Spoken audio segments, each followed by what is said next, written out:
Selamat pagi sahabat Ragam, bagaimana kabar Anda hari ini? Semoga selalu sehat dan semangat dalam menghadapi hari ini. Selama 30 menit ke depan, Ragam Indonesia hadir menemani aktivitas pagi sahabat Ragam dengan serangkaian informasi yang menarik dan tentu saja unik dari berbagai daerah di Nusantara.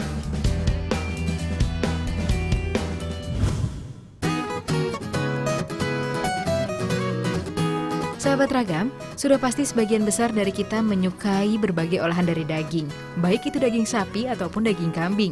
Karena keberagaman penduduk dan kebudayaan Indonesia, maka tercipta aneka ragam olahan daging dengan bumbu dan cara memasak yang berbeda. Dan tentu rasanya pun akan berbeda-beda. Ada juga beberapa olahan daging yang spesial ataupun asing di telinga kita. Ingin tahu apa saja olahan itu? Berikut informasinya.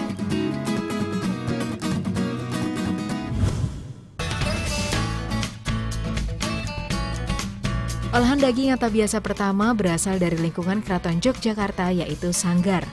Sanggar adalah salah satu makanan khas yang menjadi favorit keluarga Keraton Yogyakarta. Sanggar adalah santapan favorit Sultan Hamengkubuwono ke-7. Kuliner nikmat ini terbuat dari daging sapi yang dijepit menyerupai sate. Saat ini ada sebuah restoran di sekitar Keraton Yogyakarta yang menyediakan sanggar sebagai salah satu menu andalannya. Jadi kita yang bukan dari lingkungan keluarga keraton dapat mencicipinya juga. Sanggar sangat digemari pengunjung restoran di sini karena cita rasanya yang tidak pedas dan dominan manis. Ditambah dengan tekstur dagingnya yang empuk dan mudah digigit. Kenikmatan sanggar bertambah karena ada santan yang membuat rasanya semakin gurih dan lezat. Secara tampilan, kuliner ini memiliki bentuk menyerupai dendeng gepuk. Untuk membuat sanggar, bahan utama yang dibutuhkan adalah irisan daging sapi khas dalam atau yang sering disebut tenderloin. Pertama, haluskan semua bumbu sanggar sampai halus. Masukkan bumbu lalu tumis. Jika sudah harum, masukkan irisan daging selama 15 menit sambil dibolak-balik supaya rata. Jika sudah empuk, angkat daging dan selanjutnya digeprek. Geprek-geprek daging sampai tipis agar santannya dapat meresap dan mudah dijepit bambu. Selain itu, daging juga akan menjadi lebih empuk. Kalau sudah tipis, geprekan daging dijepit menggunakan bambu yang sudah dibersihkan sebelumnya. Setelah rapi terjepit bambu, kunci dengan buncis agar tidak lepas. Selanjutnya, lumuri daging dengan santan kental agar rasanya terasa lebih gurih dan nikmat. Proses pembakaran dilakukan secukupnya saja, sekitar 5 menit. Karena jika terlalu lama akan membuat daging menjadi terasa pahit. Biasanya keluarga keraton menikmati sanggar ditemani dengan bir Jawa, yaitu minuman yang terbuat dari rempah-rempah dan non-alkohol. Jadi bukan seperti bir pada umumnya, hanya namanya saja. Selamat menikmati.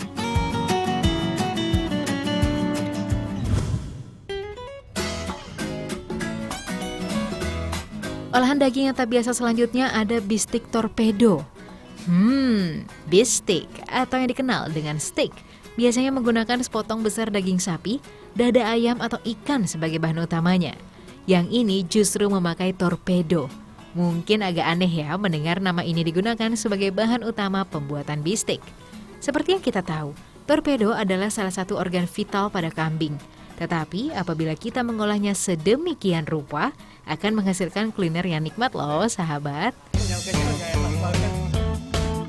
Pertama yang kita lakukan untuk membuat bistik torpedo adalah membuat bumbu bacemnya terlebih dulu. Rebus air dalam sebuah panci, setelah mendidih masukkan serai, daun salam dan jahe. Aduk sebentar dan kemudian masukkan torpedonya. Aduk kembali hingga bumbu merata dan tercampur semuanya. Jangan lupa berikan kecap karena ini adalah komponen penting dalam pemasakan sebuah bistik. Tunggu sampai torpedo benar-benar matang. Torpedo yang sudah matang biasanya akan mengembang dan warna akan berubah menjadi coklat. Setelah matang, bakar torpedonya.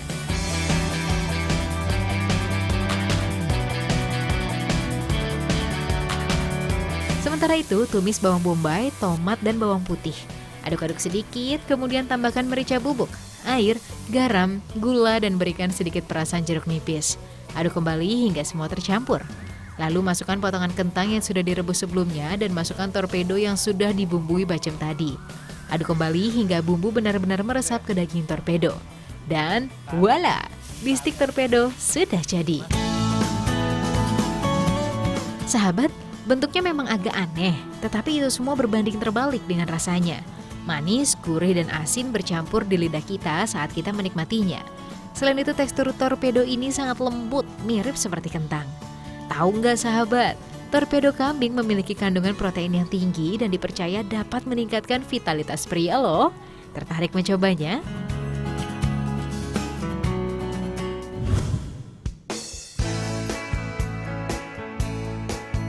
Selanjutnya ada semur lidah sapi.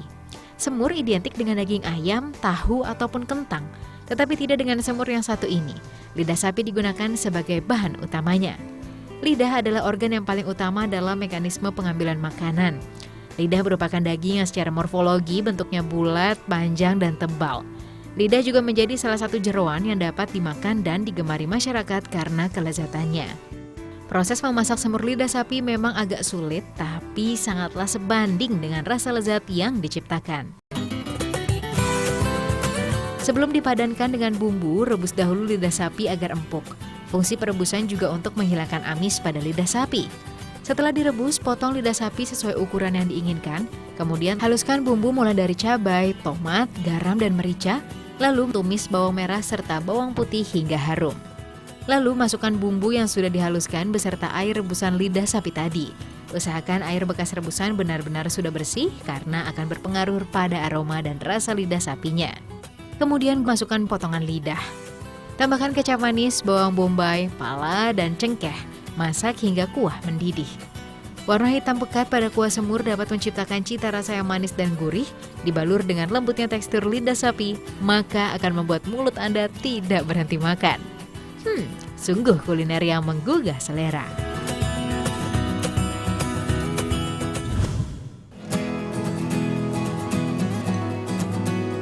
Sahabat, Anda sudah tidak asing lagi dengan kuliner yang satu ini kan? Hidangan ini sangat digemari oleh seluruh lapisan masyarakat Indonesia. Rasa gurih dari daging sapi sangat cocok bagi lidah orang Indonesia. Tapi pernahkah pemirsa mendengar bakso kepala sapi? Bakso kepala sapi merupakan jenis olahan bakso yang sedang tren saat ini. Kelebihannya, bakso ini bebas kolesterol. Kolesterol yang terkandung dalam kepala sapi tidaklah sebanyak kandungan kolesterol yang ada pada dagingnya. Pada dasarnya, bakso ini dibuat dengan daging beserta tulang kepala sapi yang menjadi bahan utama dalam proses pembuatannya. Daging sapi digunakan sebagai campuran olahan bakso, sedangkan tulangnya sebagai kuah kaldu bakso. Rasanya pun dijamin enak dan tidak kalah dengan bakso yang lain. Sahabat Ragam, bakso ini terbuat bebas dari formalin. Dan untuk mendapatkan tekstur bakso yang kenyal, olahan bakso ini menggunakan tepung maizena. Sahabat, saat Anda mencicipi bakso ini dijamin sensasi gurih yang berbeda akan Anda dapatkan. Ini karena perpaduan kuah bakso dari kepala sapi dan tulang sapi yang beraroma khas. Sungguh menggugah selera.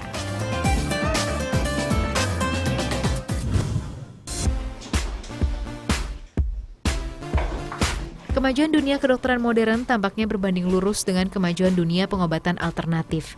Ini terlihat dari banyaknya pengobatan alternatif yang tetap diminati masyarakat untuk menyembuhkan berbagai masalah kesehatan.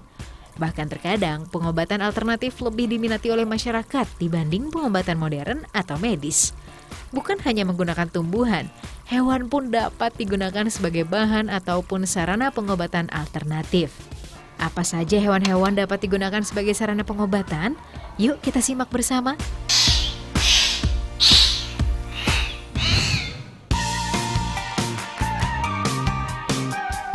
Hewan pertama yang dapat dijadikan sebagai obat adalah kelelawar. Ya, hewan malam ini selain cara hidupnya yang unik juga memiliki kebiasaan tidur yang unik, yaitu dengan bergelantungan. Tapi yang menjadikan kelelawar berbeda dengan makhluk lainnya adalah dia merupakan satu-satunya mamalia yang mampu untuk terbang.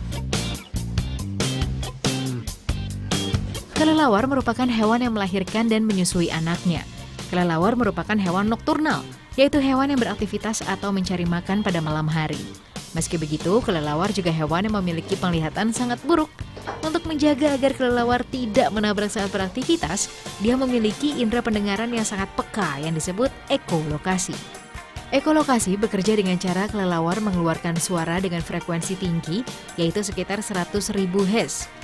Saat suara yang dikeluarkan mengenai suatu benda, maka akan memantul dan pantulannya akan ditangkap kembali oleh kelelawar sehingga kelelawar mengetahui jarak benda tersebut agar tidak menabrak.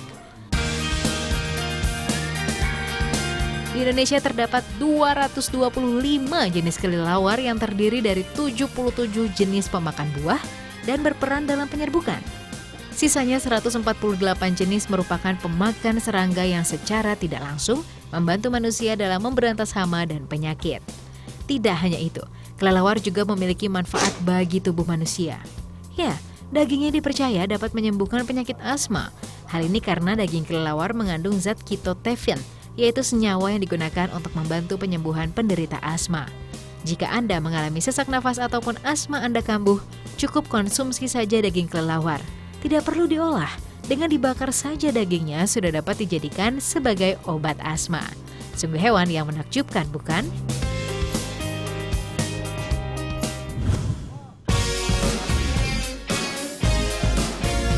Hewan selanjutnya dapat digunakan sebagai obat adalah tarantula. Menyeramkan memang jika mendengar nama hewan berbulu tipis yang satu ini. Tapi siapa sangka, di balik kegarangannya, tarantula bermanfaat bagi tubuh kita. Bentuk tarantula cukup besar jika dibandingkan dengan laba-laba lain. Warnanya hitam dan tubuhnya berbulu. Anda harus hati-hati saat menangkapnya karena tarantula mempunyai taring yang tajam. Gigitannya terkenal menyakitkan, tetapi racun dalam gigitannya lebih lemah daripada racun yang terdapat pada lebah madu. Tarantula dapat dijadikan obat bukan dengan cara memakannya, tetapi diolah menjadi minyak. Ya, minyak tarantula dipercaya memberikan hasil menumbuhkan bulu yang cepat. Jadi untuk Anda yang mengalami gangguan pertumbuhan rambut ataupun ingin menumbuhkan brewok dan kumis, Anda dapat mengoleskan minyak tarantula ini secara rutin. Untuk mendapatkan tarantula, Anda harus mencari sarangnya yang banyak terdapat di tanah. Berbeda dengan laba-laba umumnya yang membuat sarang di pohon dan area permukaan lain, tarantula tersembunyi di dalam tanah.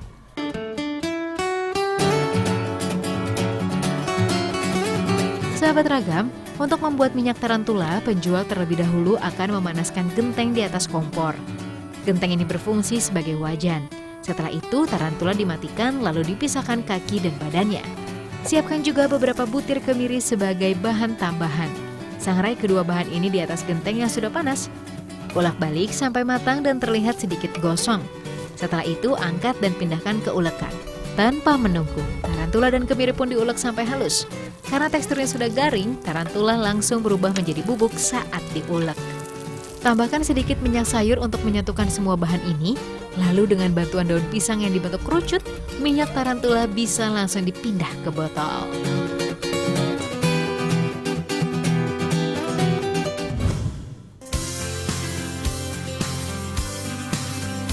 Selanjutnya ada lintah. Lintah adalah hewan yang tergabung dalam filum Annelida dengan subkelas Hirudinea. Lintah dapat hidup di darat, air tawar, dan air asin. Lintah atau pacet adalah jenis hewan hermaprodit atau berkelamin ganda. Jadi terkadang mereka dapat berubah menjadi jantan ataupun betina. Dan semua spesies lintah tergolong dalam golongan hewan karnivora atau hewan pemakan daging. Di balik bentuk yang menggelikan, lintah memiliki kandungan yang bermanfaat untuk manusia. Pada tubuh lintah mengandung antikoagulan atau anti pembekuan darah. Lintah juga mengandung zat-zat lain seperti penisilin, anti radang, dan anestesi untuk pembiusan.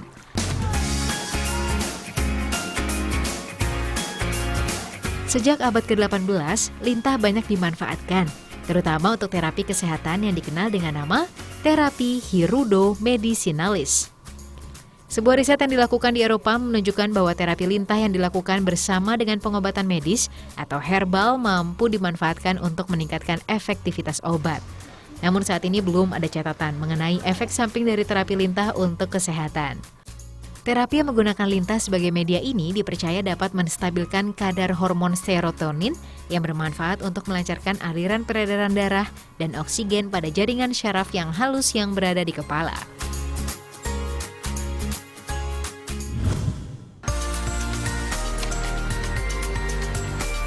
Terakhir ada hewan mamalia laut yang bersahabat nih.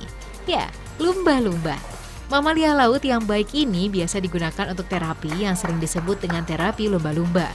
Terapi lumba-lumba atau biasa kita kenal dengan dolphin assist therapy, yaitu menggunakan bantuan hewan yang memberikan efek perbaikan terhadap pikiran dan fungsi tubuh.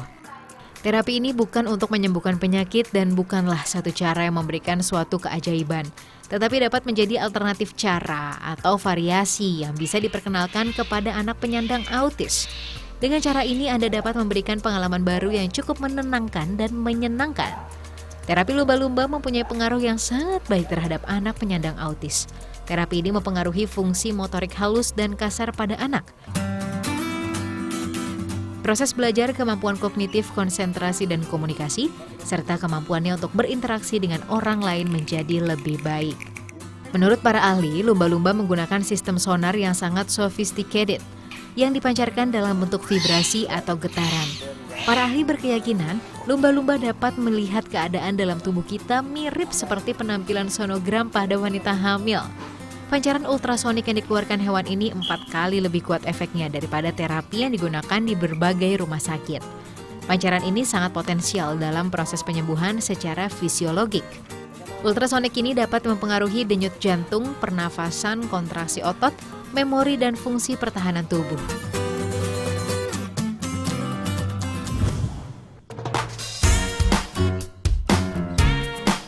Sahabat, keindahan alam Indonesia memang tidak bisa kita pungkiri. Beragamnya vegetasi menjadikan variatifnya ekosistem di alam Nusantara kita. Indonesia juga sering disebut sebagai negeri kepulauan yang menakjubkan. Menurut Lembaga Ilmu Pengetahuan Indonesia, Indonesia memiliki 17.504 gugusan pulau dan ada 9.634 pulau yang tak bernama. Ada juga beberapa pulau yang cukup terkenal di kalangan wisatawan untuk dikunjungi. Tetapi tak sedikit pula ada pulau-pulau eksotis di Indonesia ini yang masih tersembunyi atau belum terekspos untuk dijadikan lokasi berwisata. Ingin tahu apa saja pulau-pulau indah yang tersembunyi itu? Berikut informasinya.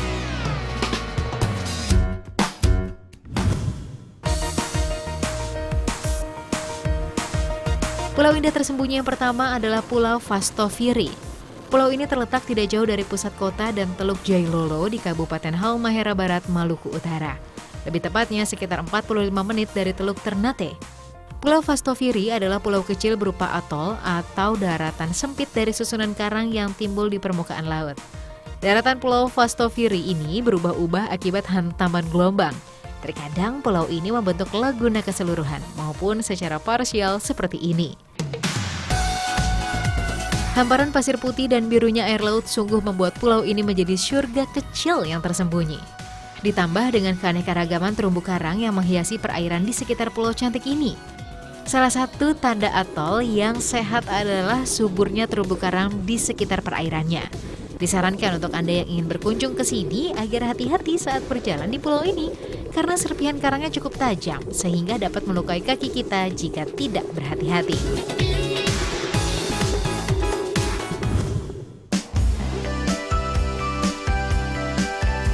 Pulau indah tersembunyi selanjutnya adalah Pulau Berhala. Secara geografis, Pulau Berhala berada di Jambi. Pulau ini merupakan pulau terluar Indonesia di Selat Melaka. Pulau yang kaya akan hutan akar bahar ini menyimpan berbagai jenis terumbu karang yang indah. Pantai Pulau Berhala menjadi tempat persinggahan para penyu untuk bertelur.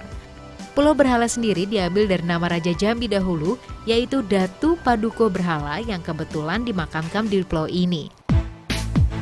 Selain dari namanya unik, Pulau Berhala memiliki luas sekitar 2,5 hektar.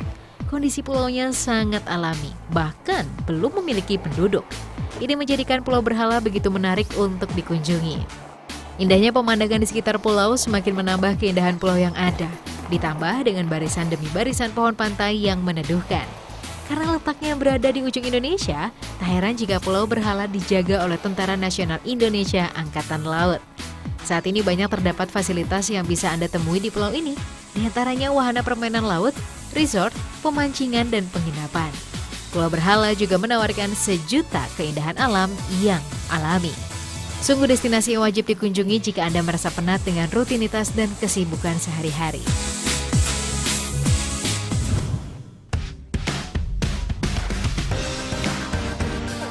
Sahabat Ragam, tetaplah bersama kami. Ragam Indonesia akan kembali usai yang berikut ini.